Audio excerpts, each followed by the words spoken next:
Ok. Buenos días. Para continuar con el módulo de preoperatoria, vamos a hablar el día de hoy sobre el manejo perioperatorio de los pacientes con patología tiroidea. Yo soy la doctora María Leticia Barrios, residente del segundo año de Medicina Interna. Okay. Como contenido, pues tenemos cuándo debemos solicitar las pruebas de función tiroidea preoperatorias, el manejo pues tanto del hipo como el hipertiroidismo y el hipotiroidismo en el perioperatorio.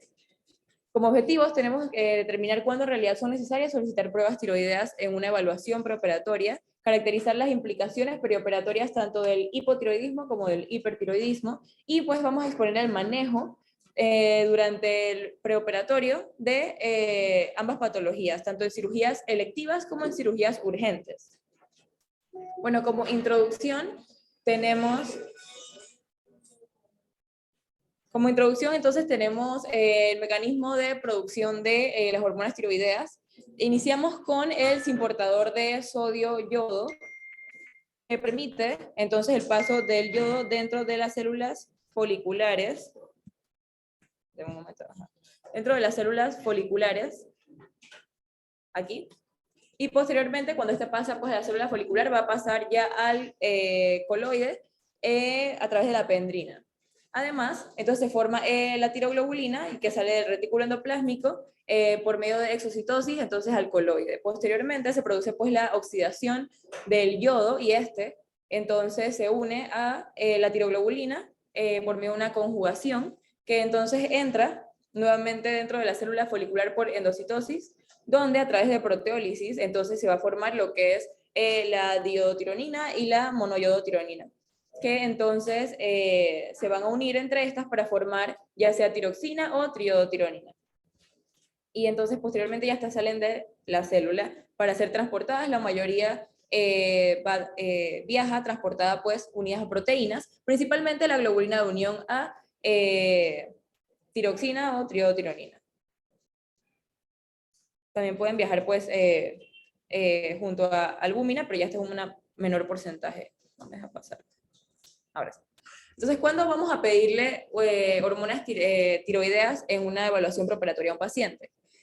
Solamente si el paciente pues tiene un antecedente de patología tiroidea y no ha tenido pues controles en los últimos 3 meses. Si ya el paciente en los últimos 3 meses tiene un nivel de TSH adecuado, entonces no necesitamos pedir uno nuevo.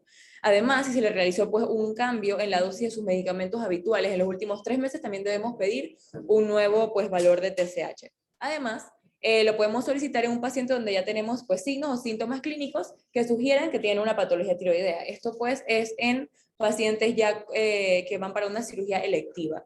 Y estos serían, por ejemplo, cambios de peso inexplicables, temblor, intolerancia ya sea al frío o al calor, que el paciente refiera pues caída del cabello, cambio en las uñas o en la piel. Y ya el examen físico, si notamos pues el paciente con bradicardia, con taquicardia, alteraciones en la piel o, por ejemplo, exoftalmos o en los pacientes que pues notemos que tengan bocio. Entonces, en cuanto al hipotiroidismo, las implicaciones perioperatorias tienen, pues, como sabemos, pues múltiples sitios de acción las hormonas tiroideas y asimismo vamos a ver las implicaciones perioperatorias. Tienen un mayor riesgo de eventos coronarios, tanto dislipidemia, tienen mayor vida media los factores de coagulación, lo que pues va a llevar al mayor riesgo de trombosis, y también la anemia también los predispone pues al mayor riesgo de síndrome coronarios. Tienen disminución de la presión de pulso porque vemos una reducción del 30 al 50% del gasto cardíaco y un aumento en la resistencia vascular periférica. Tienen predisposición entonces a la hipotensión porque hay una disminución de los receptores beta-adrenérgicos y de la respuesta de estos receptores a las catecolaminas. También pues predisposición para neumonía y atelectasia, pues hay una disminución en la fuerza de la musculatura respiratoria, hay alteración del drive para hipoxia y para hipercapnia, y suelen tener estos pacientes una prevalencia aumentada del síndrome de apnea obstructiva del sueño. Además tienen mayor susceptibilidad a los anestésicos y a los narcóticos, porque pueden presentar hiponatremia secundario a un CADH, o también tienen pues, disminución de la perfusión renal, lo que lleva entonces a una disminución de la eliminación de estos medicamentos. Y tienen mayor riesgo de ilio postoperatorio por la disminución de la motilidad gastrointestinal. Este fue un estudio realizado pues en Cleveland Clinic entre el 2005 y el 2012, que fue un análisis de corte retrospectivo donde ellos evaluaron pacientes con diagnóstico de hipotiroidismo no tratado, pacientes con diagnóstico de hipotiroidismo que sí recibió tratamiento, y pacientes eutiroideos, y lo compararon entre estos tres. Entonces podemos ver que sus outcomes primarios eran mortalidad intrahospitalaria, morbilidad cardiovascular y morbilidad infecciosa, y no tuvieron pues diferencias significativas en ninguno de estos tres. Importante notar que en este estudio ellos solamente midieron niveles de TSH y eran pacientes pues ya con solamente pues con alteración de TSH, ellos no midieron T4 libre, por lo cual podría tratarse que estos pacientes tenían en realidad un hipotiroidismo subclínico, porque eran pacientes que no estaban pues evidentemente hipotiroideos, solamente con alteración de la TSH. Y ya en los outcomes secundarios, entonces podemos ver que si tuvieron una diferencia significativa aquí en lo que verá el uso pues intraoperatorio de vasopresores. Los pacientes hipotiroideos no tratados tuvieron pues mayor requerimiento de vasopresor intraoperatorio que los pacientes tratados y que los pacientes eutiroideos. Y también tuvieron los pacientes pues hipotiroideos no tratados mayor estancia intrahospitalaria que los pacientes tratados. Entonces, en cuanto al hipotiroidismo subclínico, como vimos previamente que en los outcomes mayores no tenían una diferencia, estos son los pacientes que tienen una TSH elevada, arriba de 5.5, pero un T4 libre normal. Entonces, en este estudio, que fue un estudio prospectivo en el 2009, pues estudiaban en los pacientes que iban a bypass coronario si tenían hipotiroidismo subclínico versus eutiroidismo. No vieron tampoco una diferencia en los eventos principales de cardiovasculares, infecciones, complicaciones respiratorias y delirium, pero sí tenían una mayor tasa de fibrilación auricular postoperatoria. Sin embargo, fueron tratadas con betabloqueantes sin mayores complicaciones. Y en este otro estudio, también es un estudio retrospectivo de cohorte de 2015 al 2018 en un hospital de Pekín, China, en el departamento de cirugía cardíaca, donde los pacientes con hipotiroidismo subclínico versus pacientes eutiroideos tenían mayor tiempo de ventilación mecánica y mayor tiempo de requerimiento pues, de soporte inotrópico. Entonces, ya para el manejo entonces preoperatorio, los pacientes que van a una cirugía electiva ante el riesgo pues de presentar una descompensación aguda del hipotiroidismo, se propone posponer la cirugía hasta alcanzar el eutiroidismo. Esto sería con la administración de la levotiroxina en una dosis de 1.6 micras kilo día. Sin embargo, en los pacientes pues ya ancianos o con enfermedad coronaria, la dosis sería de 25 microgramos día y se va aumentando entonces en 4 a 6 semanas. Cada 2 a 6 semanas, perdón. Hasta alcanzar el eutiroidismo.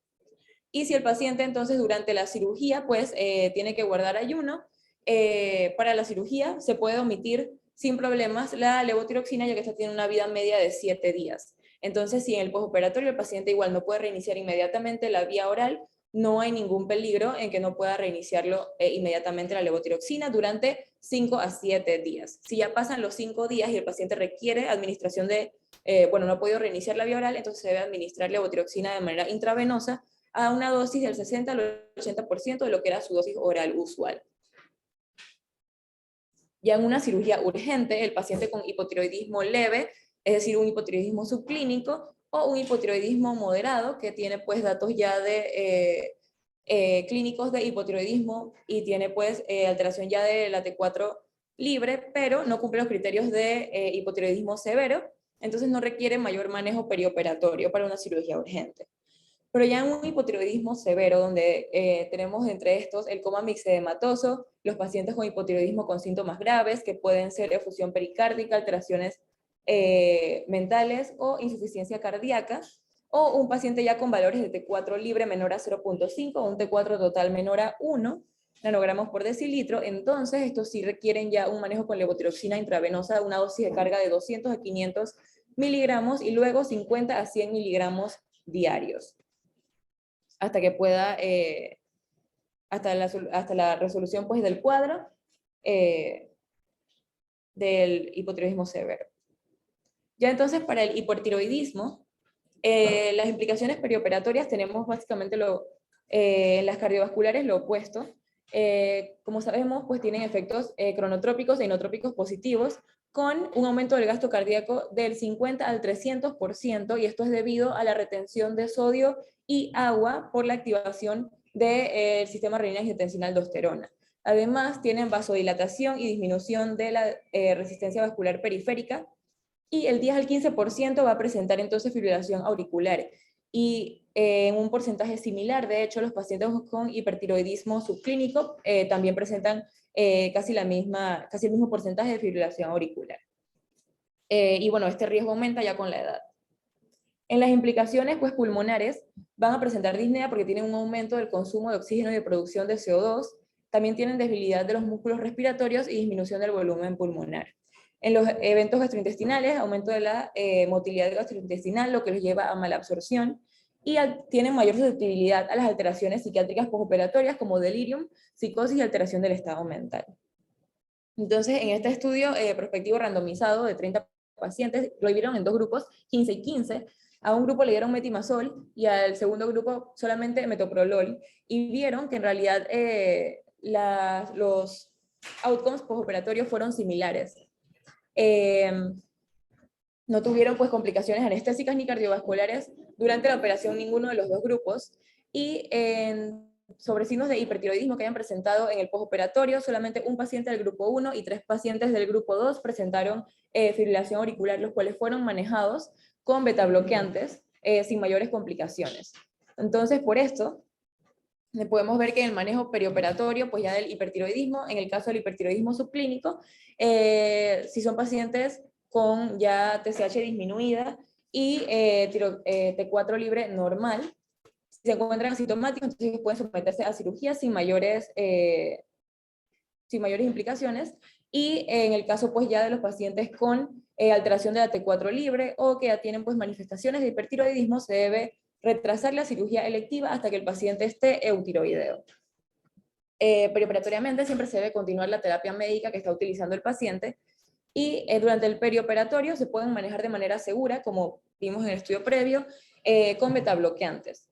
Se deben iniciar estos al menos 7 días previo a la cirugía no cardíaca, y se pueden recomendar el uso de betabloqueantes de acción corta, que veremos más adelante, durante el intraoperatorio, para el control tanto de la frecuencia cardíaca como de la temperatura y la presión.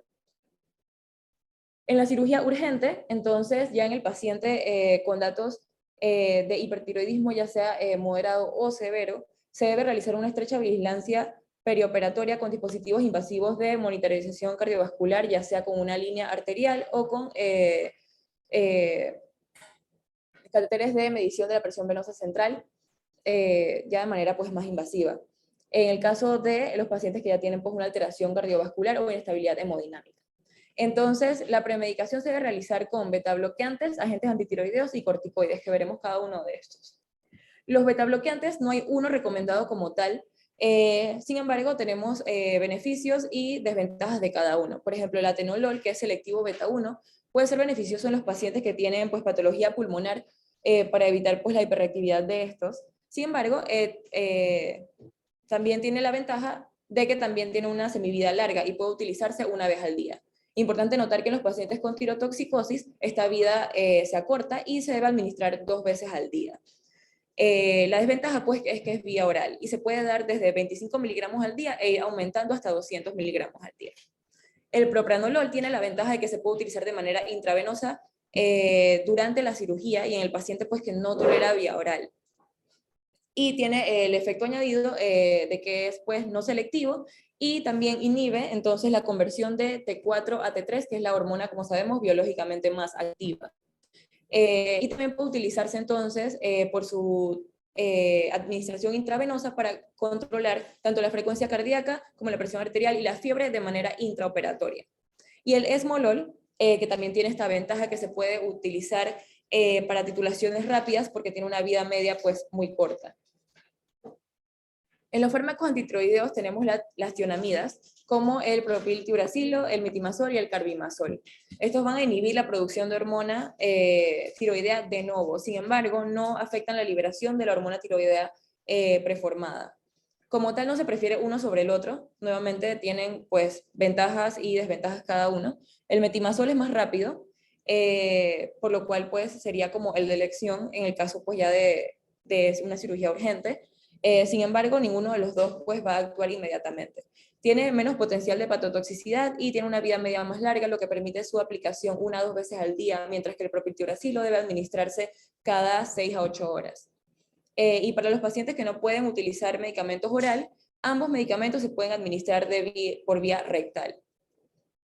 El propiltiuracilo, entonces, tiene pues, la ventaja que también reduce la conversión de T4 a T3 y se prefiere pues, en el primer trimestre del embarazo, como sabemos, pues tiene menos efectos teratogénicos en este trimestre.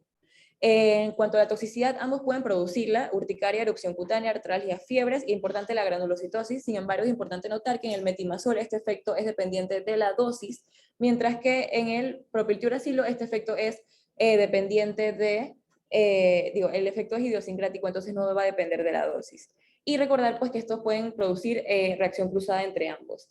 Entonces tenemos pues alternativas para los pacientes que son alérgicos y no pueden recibir estos medicamentos. El yoduro inorgánico. Este se utiliza cuando necesitamos estabilizar rápidamente la tirotoxicosis para ser llevados el paciente a cirugía. Y esto se basa, pues el uso de esto se basa en el efecto de Wolff-Chaikoff, donde ante una activación sostenida del simportador de sodio-yodo va a ocasionar pues, el bloqueo de la síntesis de hormona tiroidea y se manifiesta en las primeras 24 horas. Y no sé, su efecto en realidad solamente es útil donde aproximadamente durante 10 días ya después disminuye pues, el efecto del yoduro inorgánico, así que no se debe iniciar más de 10 días previo a la cirugía para que todavía sea útil. En los pacientes ya que tienen un diagnóstico de un nódulo tiroideo tóxico, esto se debe administrar después de las tionamidas, porque en estos pacientes sí hay un riesgo de producir hipertiroidismo con la administración del yodo por el efecto de yod básedo, mientras que no está presente este riesgo en los pacientes con enfermedad de Graves. Así que se pueden administrar aunque no se administren las tionamidas. Y en las formulaciones tenemos el Lugol, que se puede administrar 3 a 5 gotas cada 8 horas. Mientras que el ácido iopanoico es más rápido, pero suele estar menos disponible. En los glucocorticoides se deben administrar pues, dosis de estrés de los mismos y estos van a actuar en cuestión de horas para evitar la conversión de T4 a T3. El régimen estándar pues, sería hidrocortisona 100 miligramos IV cada 8 horas el día de la cirugía y se debe disminuir las dosis de estos en los próximos 3 días en el postoperatorio. O bueno, una alternativa a la hidrocortisona, pero siempre se debe realizar pues, la conversión de las mismas. Y la colestiramina, esta pues va a tener un efecto en inhibir pues la circulación enterohepática de la hormona tiroidea, que está aumentada en los pacientes con tirotoxicosis. Esta entonces reduce rápidamente los niveles de hormona tiroidea en los pacientes con tirotoxicosis, uniéndose pues a la hormona tiroidea en el intestino, disminuyendo su absorción. La dosis que ha sido estudiada es de 4 gramos 4 veces al día, lo cual puede ser en realidad incómodo para el paciente, pero esta es una opción muy útil en los pacientes que no pueden utilizar tionamidas, la aplicación de los betabloqueantes con Lugol, corticoides y colestiramina. De hecho, están recomendados en los pacientes que van a ser llevados a tiroidectomía por la guía pues, del manejo pues, ya de tirotoxicosis. En el postoperatorio siempre se deben continuar los betabloqueantes y las tionamidas durante todo el periodo postoperatorio para prevenir una tormenta tiroidea. Sin embargo, si el paciente ya se le realizó pues, una tiroidectomía, entonces se deben suspender las tionamidas o si se le administra yodo 131, ablación con yodo 131, entonces debemos omitir las tionamidas, pero no los betabloqueantes durante el postoperatorio. Entonces, como puntos para llevar a casa, recordar que únicamente debemos ordenar las pruebas de función tiroidea en los pacientes que tienen signos clínicos evidentes de patología tiroidea o en los pacientes con antecedente de hipo o hipertiroidismo que no tienen una dosis estable o no han tenido un control en los últimos 3 meses.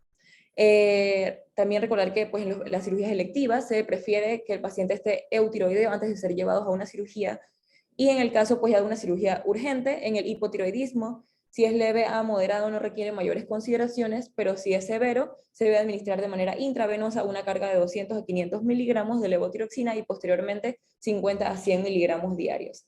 Y en el hipertiroidismo, que pueden ser manejados con beta bloqueantes, cuando es leve a moderado, y si ya es severo, debemos agregarle los agentes antitiroideos, tanto las tionamidas, y en los casos pues ya de tirotoxicosis, lo que es el Lugol y los corticoides. Y recuerda que también nos podemos ayudar con la colestiramina. Estas son las referencias.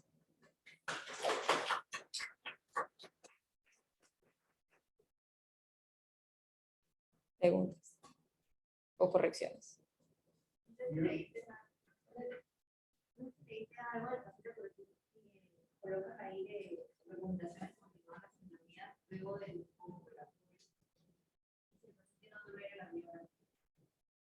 Ah, se puede administrar de manera rectal.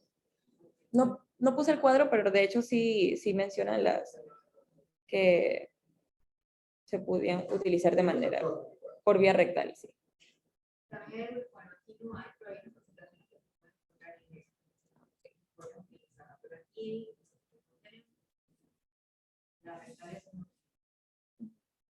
Con respecto a lo que hoy mencionó, doctora, vamos a ver si el paciente llega con hipertiroidismo y está severo. Entonces, la dosis que mencionó que era 50 cada 8. ¿Qué se hace? 100. Pero 100 cada 8, 100 cada 8. ¿Qué hace después? Inmediato. Porque no siempre, o sea, póngale que el paciente usted lo lleva al salón, porque el tiempo esperado para eso, ¿cuánto es? Y la otra cosa se te llevó algo del asunto de los días de ropa. No, o sea, el tiempo esperado para que usted bloquee la acción de la glándula. Que recuerdo que lo mencionó, eso actúa en qué parte del proceso fisiopatológico. Bueno, ya es periférico y inhibe la compresión de T4 a T3. Y eso más o menos es común, o sea, se puede lograr eso más. Vamos hablando de un paciente, no, que tiene una colecistectomía, va por una colecistectomía, tiene un cálculo enclavado. Lo que sí leí es que actuaba en horas, era el que más rápido actuaba de todos los mecanismos de acción, bueno, además del beta bloqueante. Cuando un paciente con una crisis de vida aquí, usted se lo pone y dice, mira, programa para la noche, y la noche eso debe estar. Y la otra cosa que siempre recordar que cuando pone el yodo, tiene que poner todo lo demás. Porque si no, entonces lo que va a hacer es una tragedia. Siempre recordar eso. El mecanismo, o sea, usted satura la glándula. Sí, eso es lo que usted busca. Es importador de sodio. Y la otra cosa del propiltiroacilo de los pacientes que tienen hipertiroidismo, hay que recordar que se hacía para tratamiento con yodo radiactivo, porque usted está haciendo eso para bloquearlo ya. Póngale de repente lo mismo. Está programado para yodo radiactivo en una semana. Es lo que pasa. Y hacen alcohólico. ¿Qué hacemos? El tubo de enfermedad no lo va a quitar. Tiene que quitar el medicamento después que termine el procedimiento. Ah, sí. Sí, eso era lo que mencionaba acá al final. ¿Y leyó algo de la bomba de protones? No, doctor. La bomba de protones realmente no es que esté indicado, pero ayuda algo ahí porque también eso disminuye la absorción de la vía. Ah, ok. Es por eso me parece que tiene un efecto sobre la absorción. Okay, sí. Porque también lo que hace es que evita la circulación entre los Usted como que, ¿cuál es la palabra? Secuestra la hormona tiroidea que viene para el segundo paso. Eso es lo que usted hace.